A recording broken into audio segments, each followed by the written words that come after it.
Welcome to Yoga Biz Camp with myself, Michael J. I'm a yoga business coach with 25 plus years of experience as a creative, a total tech geek, and a yoga business owner.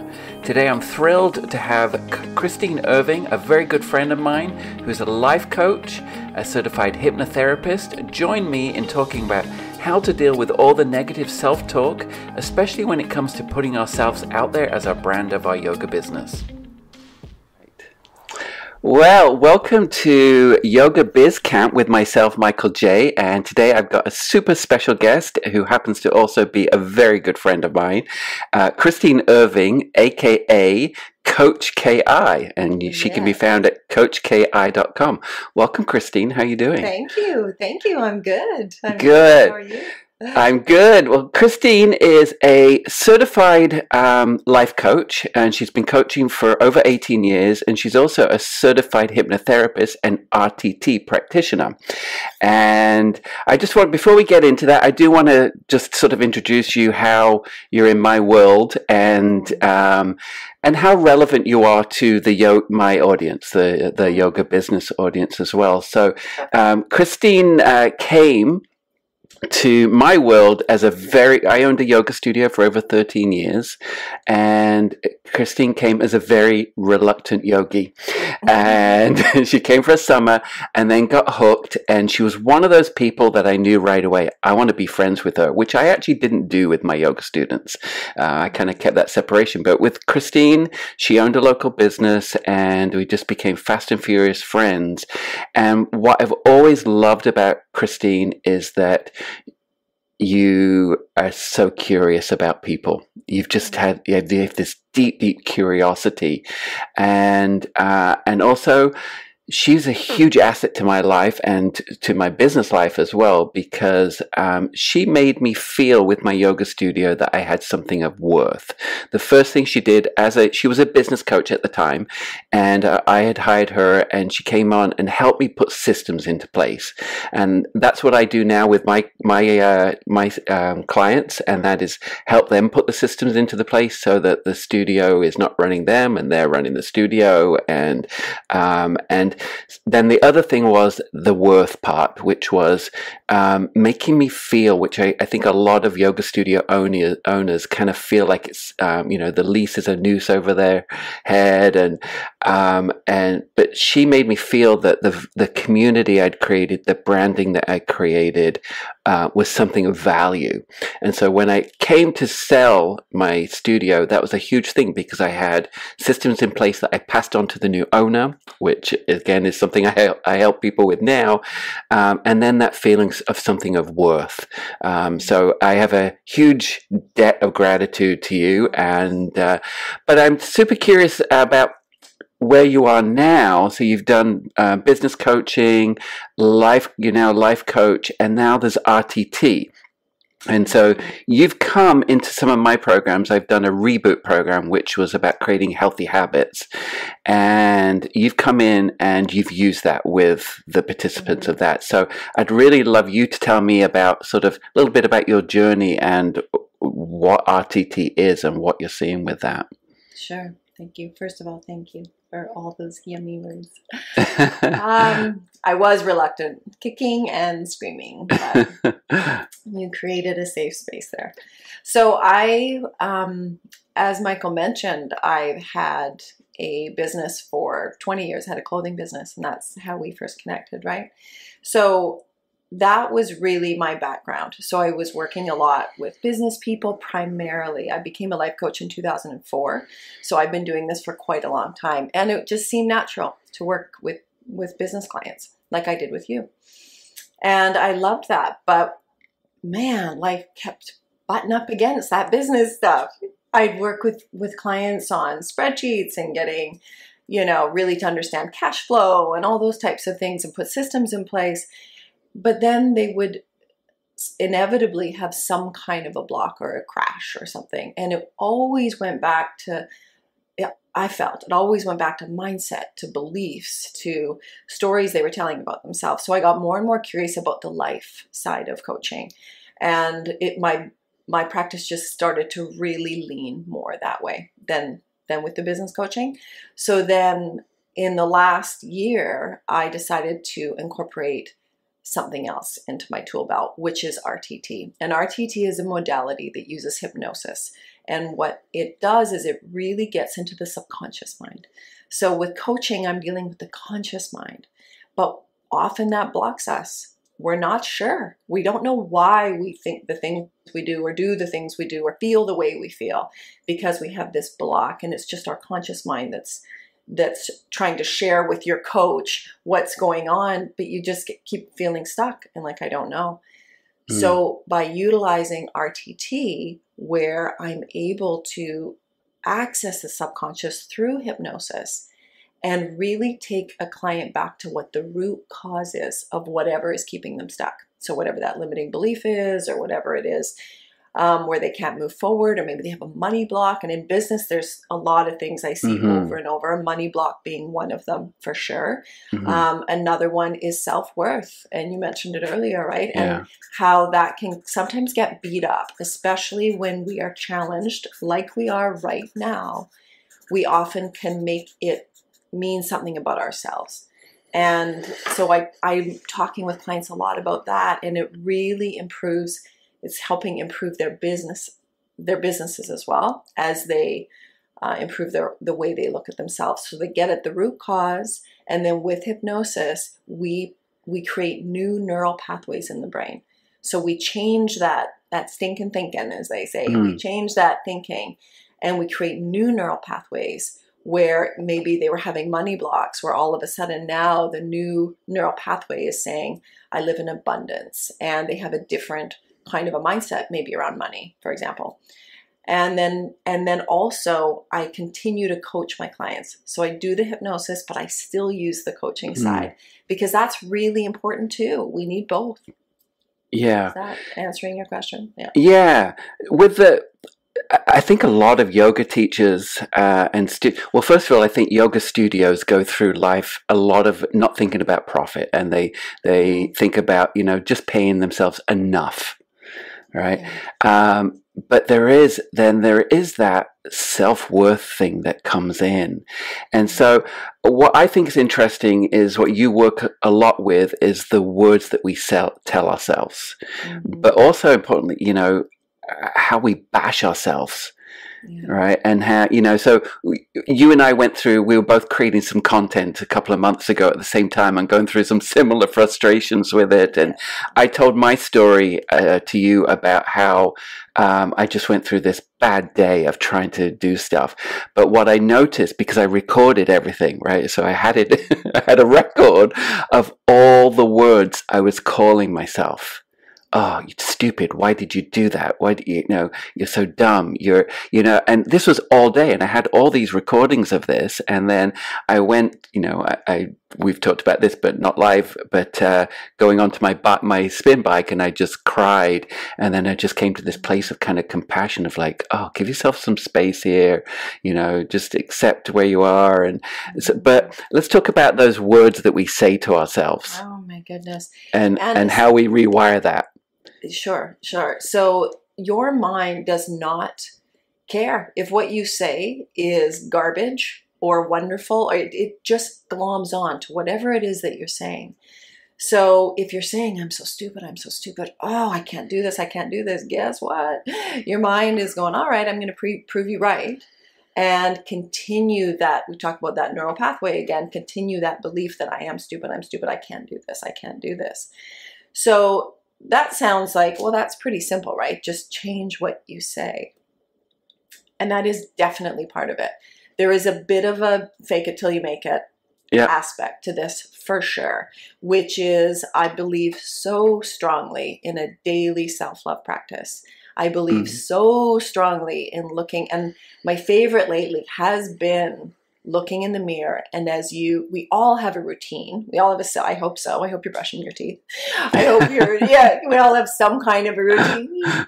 And whatever that might be. And as you look in the mirror, you're forced to look in the mirror. And that's a beautiful opportunity to say loving, positive words to yourself, and to really create that practice of just letting it sink in. I love thinking about it as I put on my lotion and letting it sink in like lotion, letting those beautiful, loving words.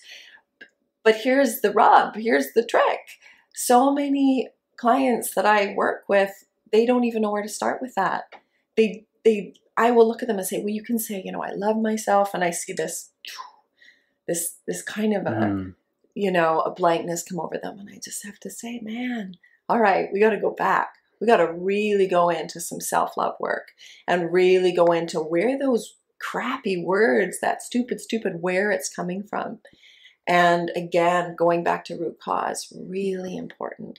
So when we can and that's what hypnosis does, and that's what I do. So going back to that time, that place, where did this begin? And often it's between the ages of 2 and 7, when we are like sponges and hearing something. And maybe there was a time, a place, a moment where you believed you were stupid. And often it's in that learning brain.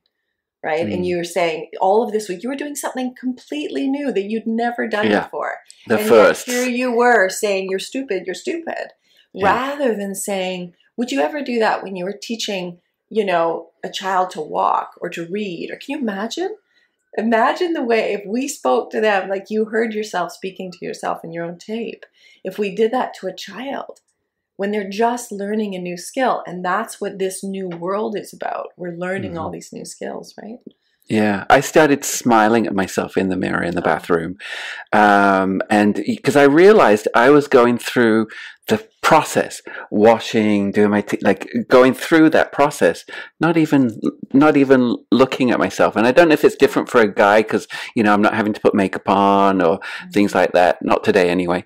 And, but, just that smiling, it was kind of like, oh, hello, there you are.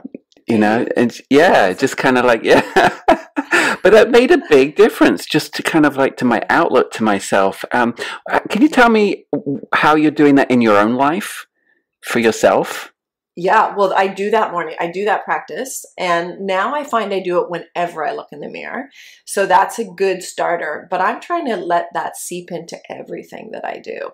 So say, especially when it's something new or a little scary like this, right? Like anything where we're putting ourselves out there and really in a place where we could be judged. So anytime that I'm putting myself out there and I'm doing it all the time, as I think everyone that's listening to this can relate in the same way. If you stand in front of a group of students, you're doing that as well, right?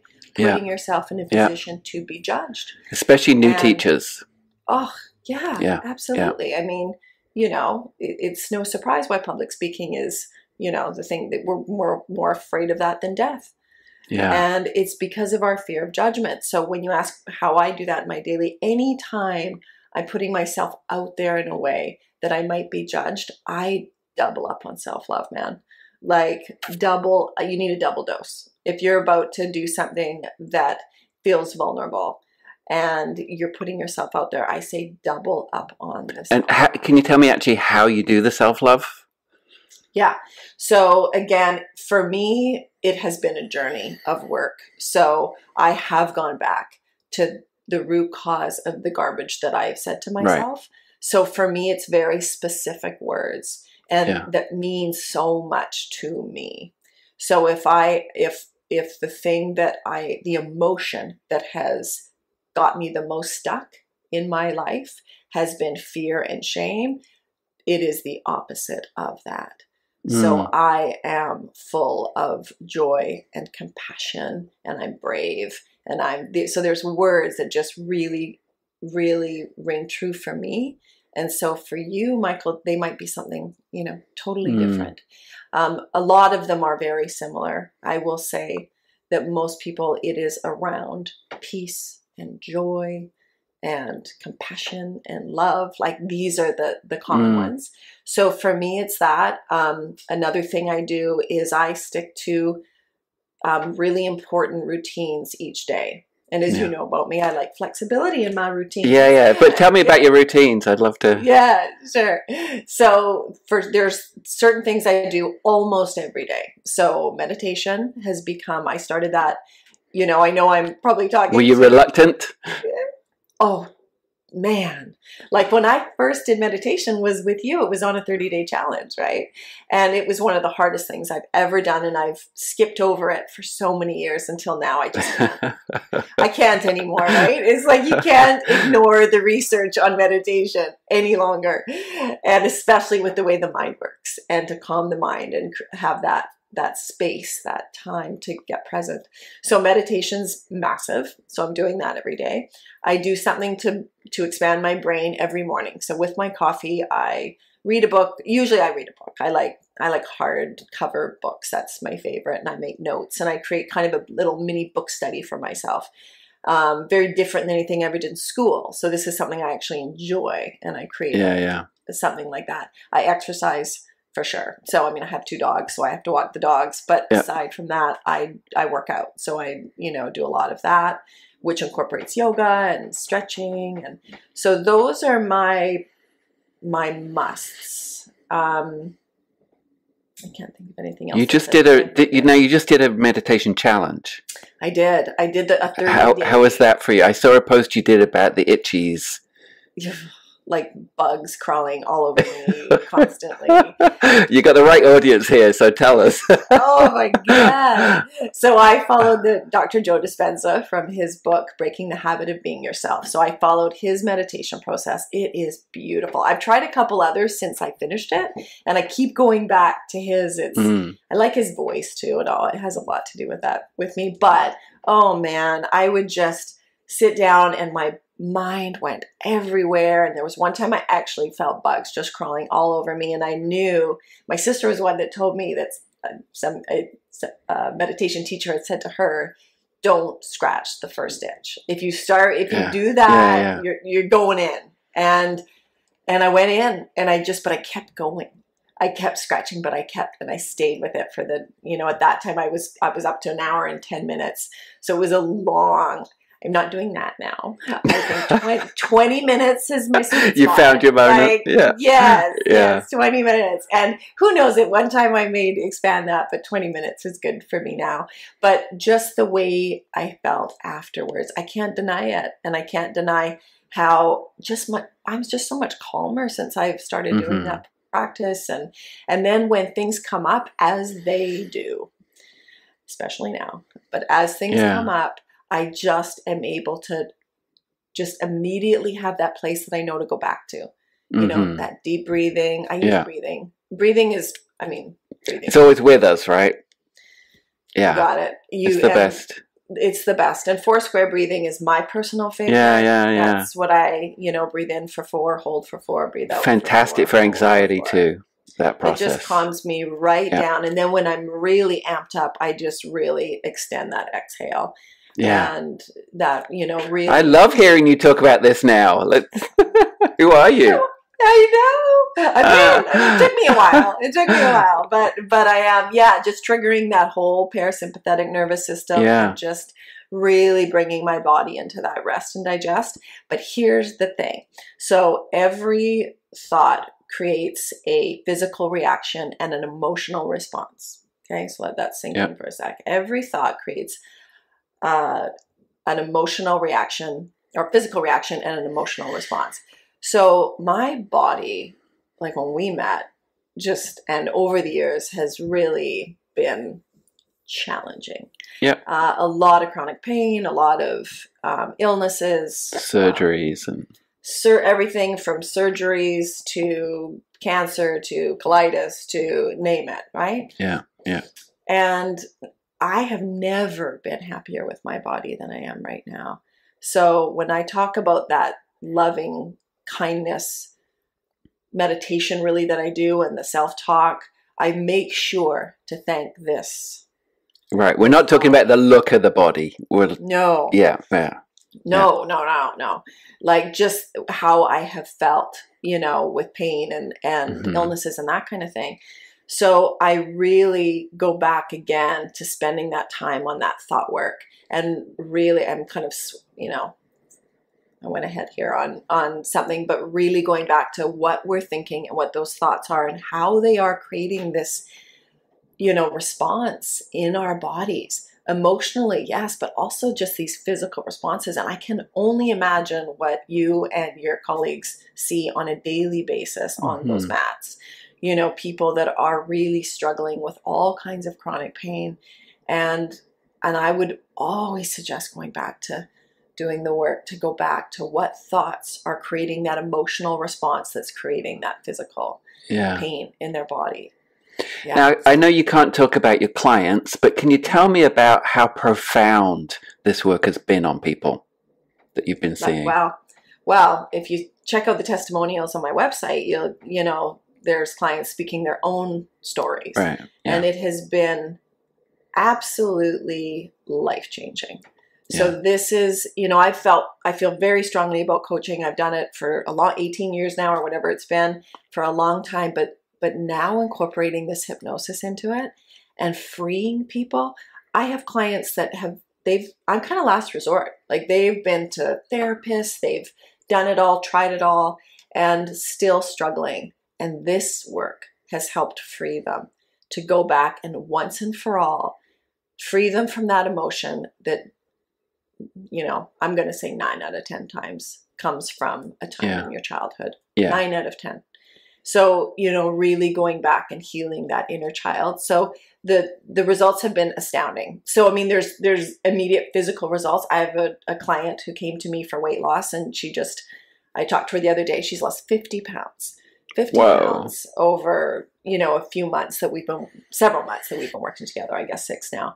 So just astounding, like actual physical change.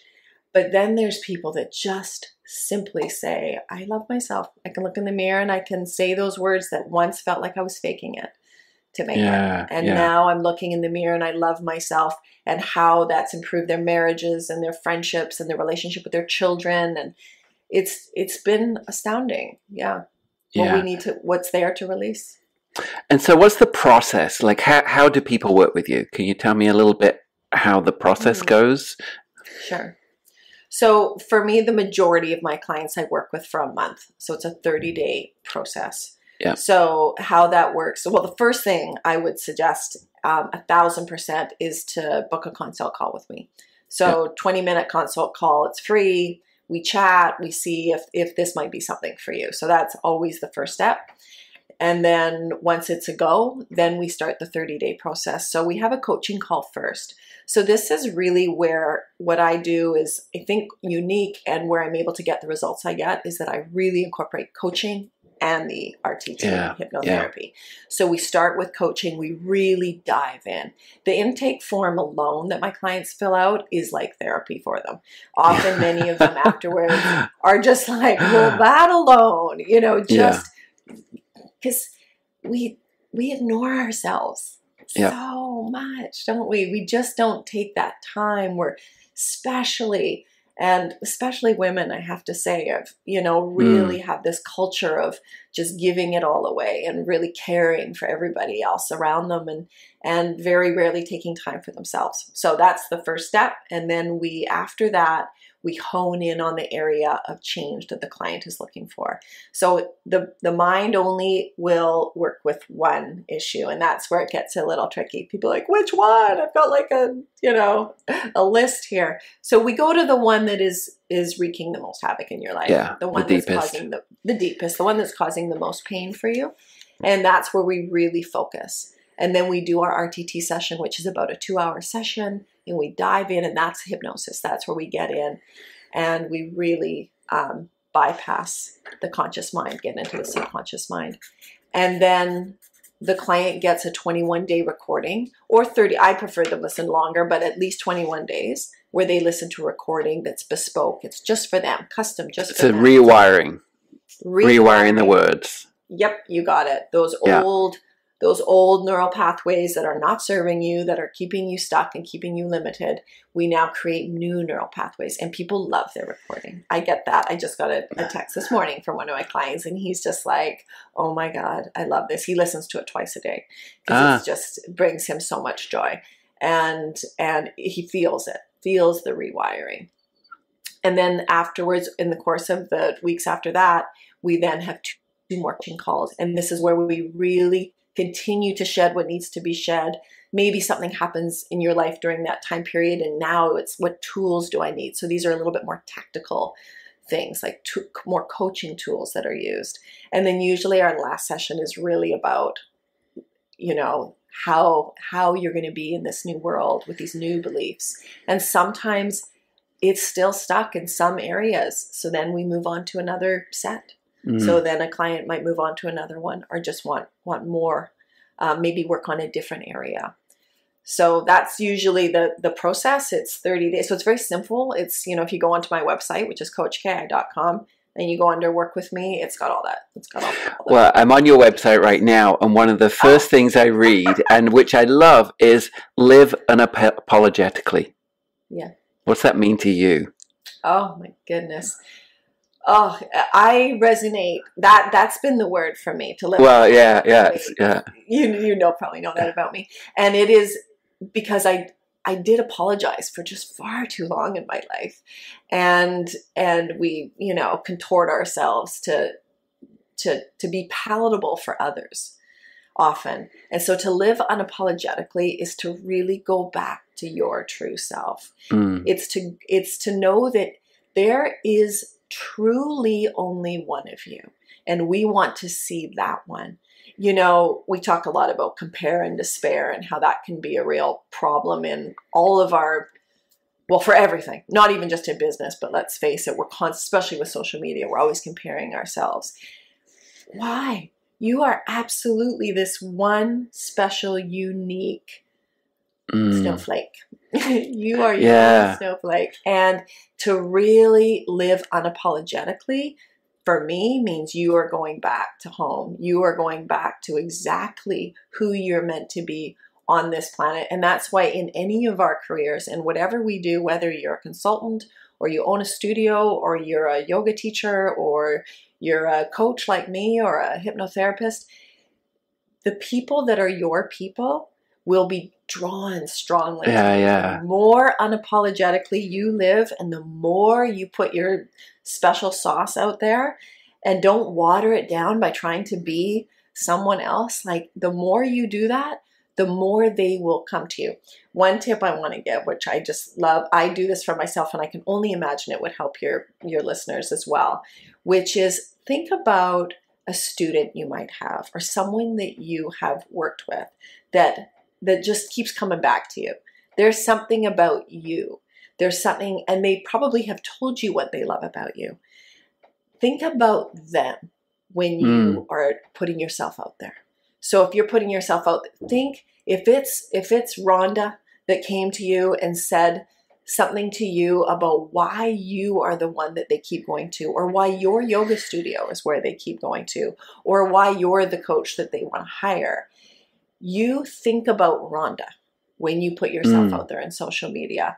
You think about, I mean, honestly, while I came kicking and screaming to you, I had been to other yoga teachers, and nobody made me go, oh, this is where I need to be. It was you. It could have been that cool accent. I mean, I do love it, especially in Shavasana. Oh, it could be that, or those bloody eyes of yours. But it was something, it was your spirit, Michael. It was who you were, and you do live unapologetically. I know that. When you are standing up there, you are not a copycat of anybody else. And so that's the encouragement for us all, to just keep doing that. Yeah. And the people will come if you build it. Well, that's such a great segue into where I wanted to go with this discussion, which is, so when I do a deep dive with a new client, let's talk about yoga teachers first, and then we'll go to yoga studios. So with yoga teachers, when we start off with purpose. And for me, when I work with them, that's like therapy. Like, they have to do such a deep dive into why they are doing this. But what comes up, there's so many insecurities come up through this process, and to me it's not a fast step too. It's something you need before you launch your business. You need to do that process. Like, you need to figure out why you're doing it. But what comes up when people do that is the I can'ts, I don't know how to's, That's the kind of the first hurdle we kind of get over, and then it's the putting themselves out there, which you and I have had to do a lot of in the last couple of years and get over ourselves on that, and that thing that's uniquely yours that you're just speaking to, which is your story. Yeah. So many people are shy, especially with yoga teachers, yoga instructors, shy about their story, shy about, or even some kind of a shame around the story of not being enough compared to other people. And I'll give an example of, I do a lot of discovery calls when I talk with potential clients. And so I get to meet people from all over the world, all different. And there was one about a month ago, and she was just talking about, she's got grown kids now. They've all got their own lives. She's figuring out her own thing now, being a yoga teacher. But she kept putting herself down about, well, I was just a mum. I was just this. Well, this is not important. I did this. But then when we got diving into it a little bit more, she was actually a super mom. She was chair of the Little League. She was, and she just did it all. She was incredible. And now, she's able to put those strengths into building up a yoga career. Mm-hmm. But it's those words, those I'm not enough. I hear that one a lot. I'm not enough, and it's that comparison. So any sort of you have talked about this a little bit, but any sort of thoughts around how people can get over, because the story is what makes people relate. I think so, and that's a vulnerable place to be, to share your story. And just one more before I get back to you on this one. Another one is a student who has had a trauma in her life. So she's a client of mine, but had some kind of trauma, had to sort of rebuild herself, and then and now she's working people in a therapeutic way, and so I'm like, you need to tell your story. Basically, her story was she couldn't walk from vertigo and had to reteach herself to walk backwards first. Wow. Right? And now she's doing headstands. So we're rebuilding her website now. Basically, it's from pain to headstand is where she's gone, and that's her story. And now when I've shown other people her website, which she's launching soon, they're like, oh my God, her story. Like, they connect to it. And so that's the one thing I try to get them. If you can be that vulnerable, you will find your ideal audience that are like-minded, that you have the thing that they are looking for, right? Any thoughts along that? Around absolutely. Being vulnerable enough. I have a million thoughts. Yeah. So first, you talked about the first thing you do with your clients is you talk about the purpose, the why. We all know that, right? Simon Sinek, like, we got to get to our why. Yeah. Really important. And the why, when we really dig deep into our story, we will find the why. So if you have, because you had said some of them just get stuck, they don't know, and they're just, I don't know. It's that whole, I just don't know. You just don't know what you don't know, as they say. So you've got to just go back. If you can go back into your story, I call it the 7-year journey. So I like going back, and I take clients through this from the ages of 0 to 7, 7 to 14, 14 to 22. 21. Gotta do my math here. And you do a 7-year journey. And I want you to write down significant events in your life. Just jot them down. This is just for, your eyes only. And if you can go back and just jot down in those 7 years, chunks, pretty soon you look at this, and however you do it, I scrawl all over paper, and I'm messy. Hands on. I got to be messy with my story. And when you go back, just like you did beautifully with your client, to go back to when just a mom was. No one's just a mom, by the way. Yeah. And when you go back and you really see your story and you see the events in your life. So the first thing is, when you go back and you see what propelled you, what meant the most to you, also where your biggest pain and hurt and sense of loss and grief, all the big emotions that come up for you, they're all leading you to your why. They're all, it's no surprise who I work with and why this kind of work. I have just been on a journey of purpose and finding myself, and since I can remember. And this has been, there's no surprise that this is what I love doing. There's no surprise. But what's yours? What is that story? Legit write it down. The unique. Look through it. Tie it together. And then you start to see the string as it ties together. And you really begin to see what it is, what stamp, what mark do you want to make on this, in this one precious life? Yeah. You know, what is that mark that you want to make? And it will always bring you back. And it all goes back to your story. You're bang on with that. And so many of us say, okay, I have this story, but I'm ashamed of it and I don't want to share it. You know, that's a big one. Many people hold shame with their story. Yeah. So that shame is not serving you. It is not okay to say, well, I'm just going to live with this shame. I know those are strong words that I'm saying, but 1,000%, if my stamp is that I can help release every single human that I come in contact with from shame, my job is done. That is it. So you go back and you look at that source of shame, and you might not even know what it is. Yeah.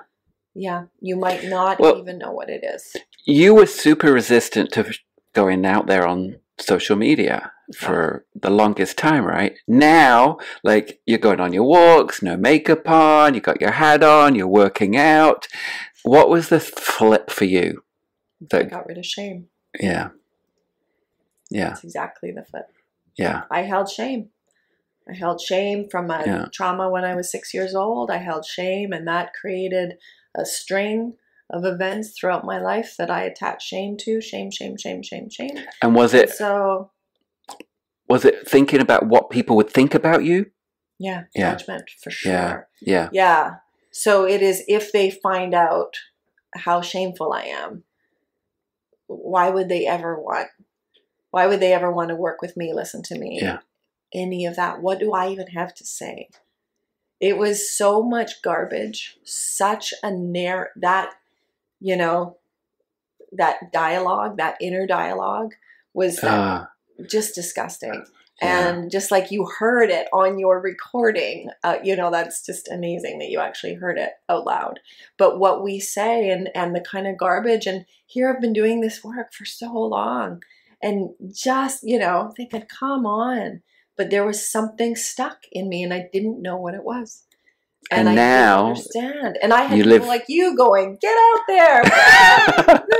I was a bit of a nag. You were such a nag. You were just like, how are you not posting? What do you mean you don't know what Instagram is? And all the things. And now I also believe that I have now since moved from my past life, my past career, which was I owned a retail business for 20 years, and which I loved dearly, but that is now my past career.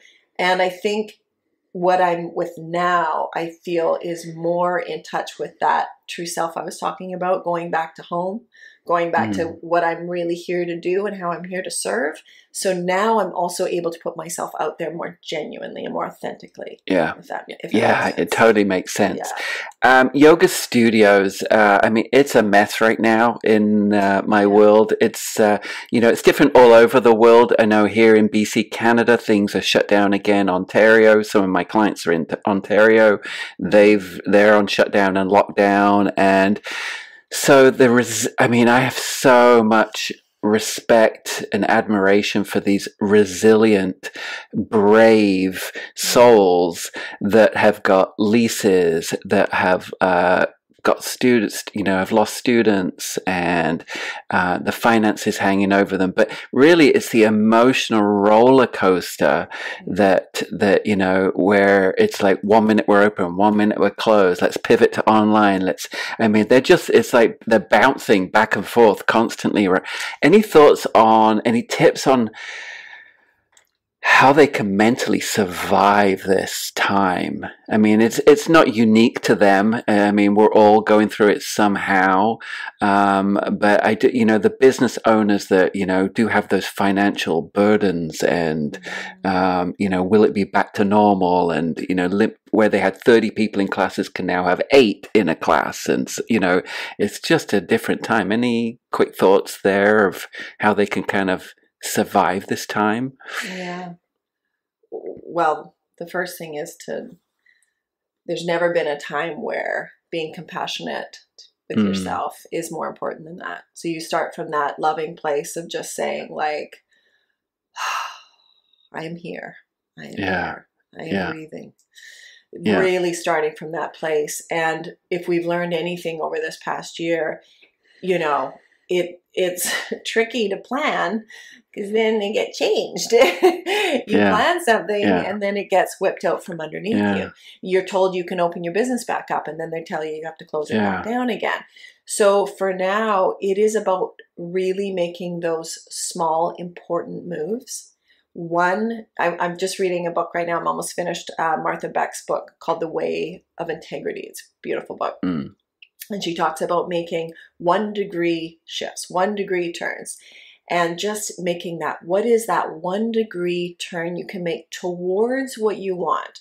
And I talk a lot about shifting forward, forward shifts. So what is that 1 degree? And if you think about a plane, she uses that as the analogy, which I absolutely adore. If a plane did a 1 degree shift every half hour, even though nobody on the plane would ever feel it, notice it, you'd end up in a very different place than where you were headed. Right. Yeah, so I love that.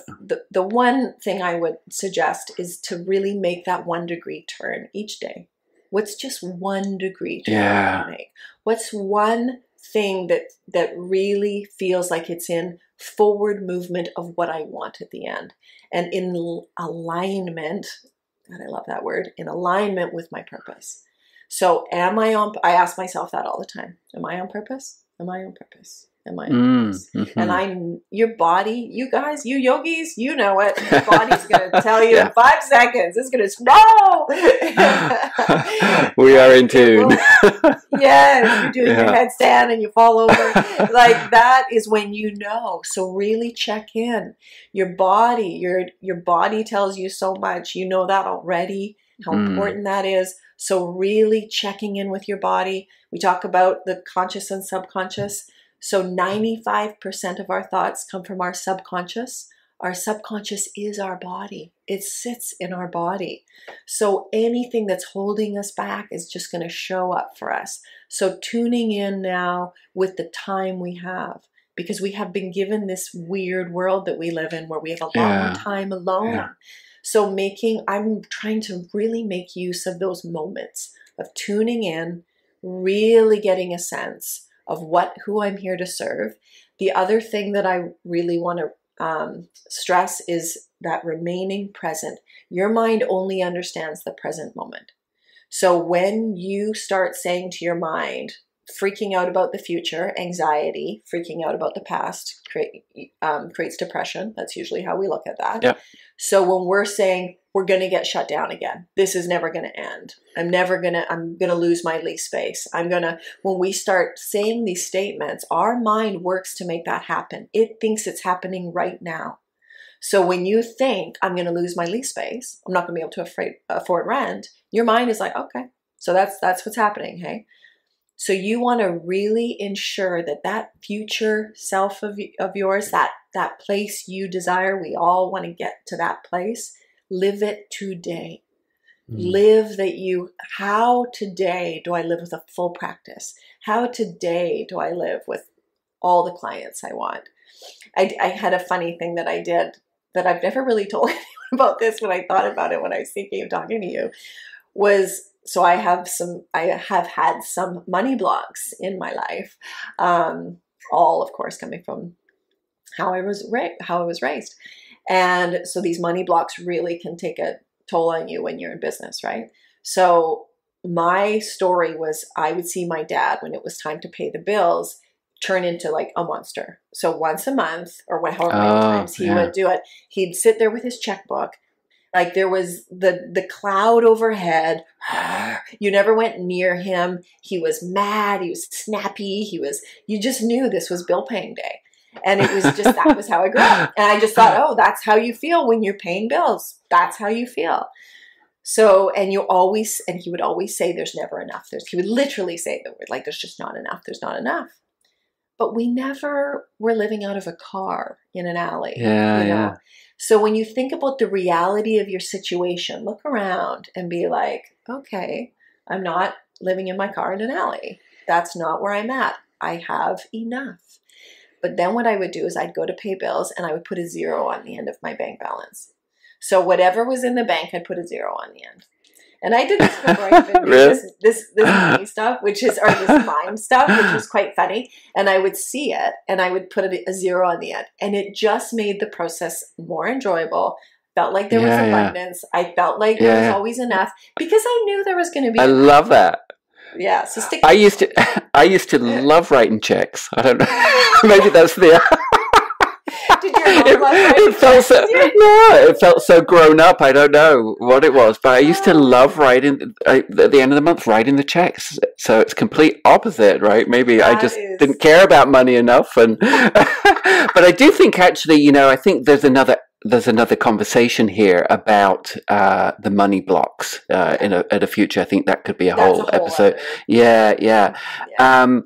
I do want to start wrapping things up here. I want to a few things. I want to do the geeky side of things because I'm a tech nerd, and so I am super curious about what tools that you use in your business. So what is a favorite app or piece of software that you can't live without for running the business? Yeah, 17 hats for sure, which is a CSM, a customer systems management. That is 1,000% has changed everything for me. Just keeping things in order, keeping billing in order, sending out forms, intake forms, all that stuff. So 17 hats, which terrified me at first, is because you know me and I am not a techie geek. I tried it and I couldn't share that passion. You tried it and what happened? Well, I tried. I got stumped by all the setup stages.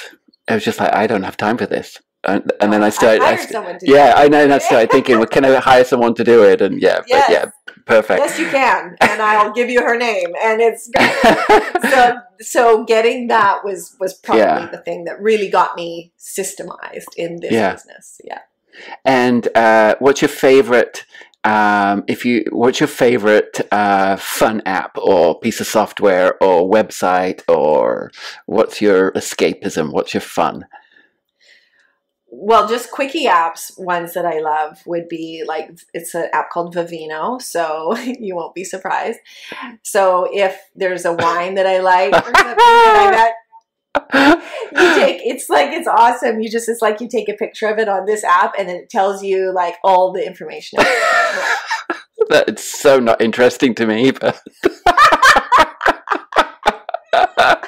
it's the best. And I use Shazam a lot. So if I hear music that I love, I Shazam it and put that on my playlist. So it's a good one. Use like quickie ones, and then my other one is just I play crib incessantly. So, I did not know that. Yeah, well, I have no one in my house that will play with me. It's actually a bit of a sore point. I've told my husband for 30 years that if he wants to give me any gift that is like would be so meaningful, it would be to learn to play crib, and he won't do it. He knows his purpose. He's just like, no, sorry. He does. That does not bring me joy. I'm not doing it, even for you. And I'd love you to tell people where they can find you. Sure. So the best is to go to my website because it really does give you all the information about me and you. I talk about me, I talk about you, I talk about the work. And so that's at coachki.com. But you can also find me on Instagram, which is Coach Kristine Irving on Instagram and Facebook. I love it. And she's out there full time now. Yes. Yeah. Well, thank you so much, Kristine. I just want to thank everybody for joining us today, and thank Kristine. I'm going to have you back for sure. And this, if anybody wants any information on my programs, you can find me at michaeljonline.com, and then also my new peer-to-peer business community where you can join the next generation of yoga business champs, and that is at yogabizcamp.com. Thanks, Kristine. Thank you. Love you. You too. Thanks again for joining us today. You can find more about my programs at yogabizcamp.com, and you can find more about Kristine's coaching business at coachki.com. Don't forget to like, comment, and subscribe on our podcast. It really helps us out a lot. Thanks a million.